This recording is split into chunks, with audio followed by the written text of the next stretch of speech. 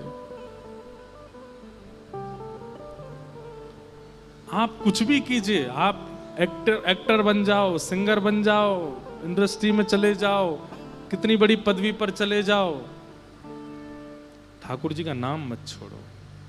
वो आपका कर्म है, कर्म निर्वहन कीजिए, लेकिन भगवत नाम का आश्रय ले लीजिए।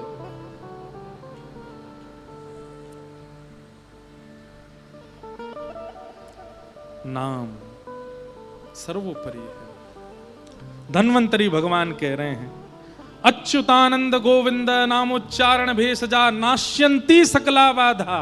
उसके जीवन की कितनी भी बड़ी बाधा हो, मैं फिर कहूंगा बाधा तो आएगी, बाधा टलेगी नहीं, आएगी, लेकिन वही बात है, सब तबाह कर जाएगी, आपको कुछ नहीं होगा, आप सुरक्षित रहोगे, आपका मन सुरक्षित रहेगा। ऐसी बातें, ऐसा भाव।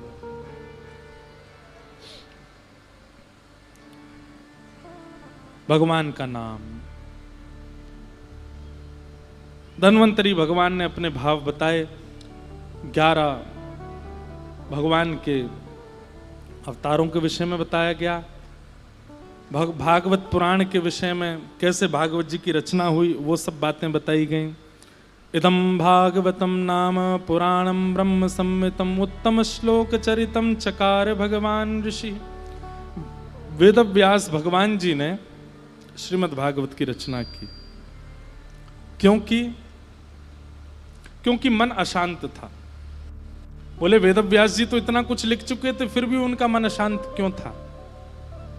क्योंकि वेद व्यास जी सब जगह चतुर्विध पुरुषार्थ की प्रधानता बता चुके थे, धर्म अर्थ काम और मोक्ष। संसार में जितने भी लोग जी रहे हैं, मुझसे लेके आप सब तक, हम सब इन 4 के आश्रय में ही रहते हैं। कोई धर्म के आश्रय में है, कोई अर्थ के आश्रय में है, कोई काम के आश्रय में है, और कोई मोक्ष के आश्रय में है। इन ये 4 ही आश्रय हैं हमारे। कोई व्यक्ति धर्म के लिए जी रहा है, कोई अर्थ के लिए जी रहा है, कोई कामनाओं की पूर्ति के लिए जी रहा है। उसका जीवन ही इसलिए कि मैं अपनी इच्छाएं पूरी कर सकूं, बस। वो पढ़ता भी इसलिए, धन भी इसलिए कमाता, परिश्रम भी इसलिए करता कि मैं अपने केवल इच्छाओं की पूर्ति कर सकूं। और कई लोग केवल मोक्ष की प्राप्ति के लिए जी रहे हैं कि उनको मोक्ष चाहिए। 17 पुराणों में इन 4 की प्राप्ति के ही निधान बताए गए, धर्म अर्थ काम मोक्ष कैसे प्राप्त हो। वेद व्यास जी महाराज का मन शांत था, तब नारद जी ने आकर के कहा, बोले हे व्यास जी, आपने चतुर्विध पुरुषार्थ प्राप्ति के साधन तो बताए, लेकिन पंचम पुरुषार्थ प्रेम की प्राप्ति का साधन नहीं बताया, इसलिए आपका मन अशांत है। अब पंचम पुरुषार्थ कौन सा है? प्रेम। और प्रेम आश्रय जो करता है, प्रेम आश्रय में जो रहता है, वो ना तो धर्म की चिंता करता, ना अर्थ की चिंता करता, ना काम की, ना मोक्ष की। प्रेमी व्यक्ति किसी की चिंता नहीं करता। कहा करूं वैकुंठ ही जाए, कहा करूं वैकुंठ ही। हमारे वृंदावन में धर्म अर्थ काम और मोक्ष, ये 4 आपको दिखेंगे, पर गॉड दिखेंगे। गॉड मतलब छुपे हुए।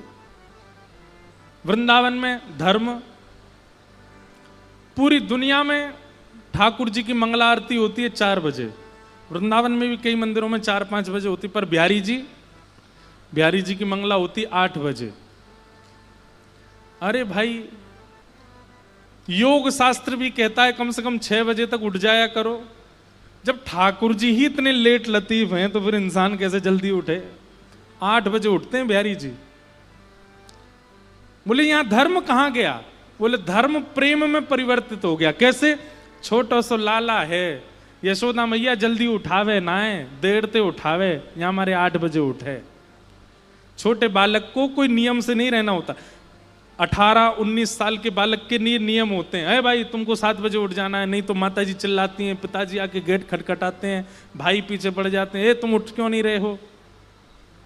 लेकिन वही बालक जब छोटी अवस्था में होता है, सो रहा होता तो उसको कोई नहीं उठा, अरे सोने दो, सो रहा है और सोने दो। ऐसे हमारे ब्रज के श्री ठाकुर जी हैं, वहां पर धर्म प्रेम में परिवर्तित हो गया। कैसे? ठाकुर जी सो रहे हैं, पूरी दुनिया में आरती में घंटी बजाई जाती है, हमारे वृंदावन में नहीं बजते। और वृंदावन में भी कई मंदिरों में बजती, बिहारी जी में नहीं बजती। क्यों? अरे घंटी की इतनी तेज आवाज सुन के लाला डर जाएगा, घंटी मत बजाओ, बिना घंटी की आरती होती ठाकुर जी की। धर्म प्रेम में परिवर्तित हो गया। बहुत ध्यान से सुनिएगा, दुनिया में कामना, वृंदावन में कामना प्रेम में परिवर्तित हो गई। वृंदावन के लोगों की कामना क्या है? किशोरी मोहे द्वारे रख ली जो, लाडली द्वारे रख ली जो, जग जंजाल छुड़ाए बास बरसाने को दीजो। हाँ, जग जंजाल छुड़ाए बास बरसाने को दीजो। ब्रज के लोगों की कामना क्या है? उल्लासनगर के लोगों की कामना होगी कि अब धीरे धीरे हम लोग मुंबई में शिफ्ट हो जाएं, बोरीवली पहुंच जाएं, बोरीवली में जाके फिर कामना होगी कांदीवली चले जाएं, कांदीवली से होगी मलाड में चले जाएं, मलाड से फिर होगी कौन सा है आगे, दादर चले जाएं, दादर से इच्छा होगी मालाबार हिल पे चले जाएं, मरीन ड्राइव पे पहुंच जाएं, मरीन ड्राइव पहुंच के अब बंबई से मन भर गया, अब तो लंदन जाएंगे सीधे। कामनाएं खत्म ही नहीं हो। वृंदावन में कामना क्या है? जग जंजाल छुड़ाए बास बरसाने को दीजो। वहां पर कामना प्रेम में परिवर्तित हो जाती। धर्म प्रेम में परिवर्तित हो गया, कामना प्रेम में परिवर्तित हो गई, अर्थ प्रेम में परिवर्तित हो गया। दुनिया के लोग कमाई करते हैं, दुनिया के लोग ऐश्वर्य के लिए, नाम के लिए घूमते हैं, लेकिन वृंदावन में चीराणि कंथाम कुरु भ्रातः तिष्ठ तले टले विटपिनाम ग्रामेषु भिक्षामटः स्वच्छंदम पिबयामुनम जलमलम चीराणि कंथाम कुरु सम्मानम कलयाति घोर गरलम नीचपुमानम क्षुदा श्री राधा मुरली रवो ब्रज सके वृंदावनम मात्यज। पूरी दुनिया में ख्याति प्राप्त करने वाले लोग भी वृंदावन में लौटते हुए आते हैं। वृंदावन में अर्थ क्या है? दुनिया में जो ख्याति प्राप्त करना चाहता है, जो ऐश्वर्य प्राप्त करना चाहता है, जो नाम शौहरत प्राप्त करना चाहता है, वो वृंदावन में ऐसी इच्छा रखता है, पड़ी रहूं कुंजन के कोने, लोगों के बीच में खड़े हैं, कोई हमसे पूछे ना कि हम कौन हैं, हम तो श्री जी की दासी हैं। वहां पर अर्थ भी प्रेम में परिवर्तित हो जाता है। अच्छा, दूसरी जगह तो धन कमाया जाता है, वृंदावन में केवल प्रेम कमाया जाता है, नाम कमाया जाता है। वृंदावन वास करने वाले करते क्या है? केवल नाम कमा रहे हैं। श्री चैतन्य महाप्रभु गांव में जाते और गांव में जाकर के कहते हमें भिक्षा दो, और जैसे भिक्षा लेने के लिए द्वार पर जाते, घर के लोग अगर निकल करके आटा दाल चावल लेकर के आते, चैतन्य महाप्रभु हाथ पीछे कर लेते, बोले ये भिक्षा नहीं चाहिए। तो क्या चाहिए? बोले परिवार में कितने लोग हैं, सब आ जाओ, और सब लोग एक एक बार हरि बोल बोल दो, बस यही हमारी है। अब बोलना है तो फिर एक साथ बोलो, भुजा उठा करके हरि बोल, वाह हरि बोल। चैतन्य महाप्रभु कहते हैं मैया तेरे पांव पड़ूं एक बार हरि बोल, मैया तेरे पांव पड़ूं एक बार हरि बोल, भैया तेरे पांव पड़ूं एक बार हरि बोल, भैया तेरे पाँव पड़ूं एक बार हरि बोल मुकुंद माधव हरि हरि बोल, हरि बोल हरि बोल मुकुंद माधव हरि हरि बोल, हरि बोल मुकुंद माधव हरि हरि बोल, हरि बोल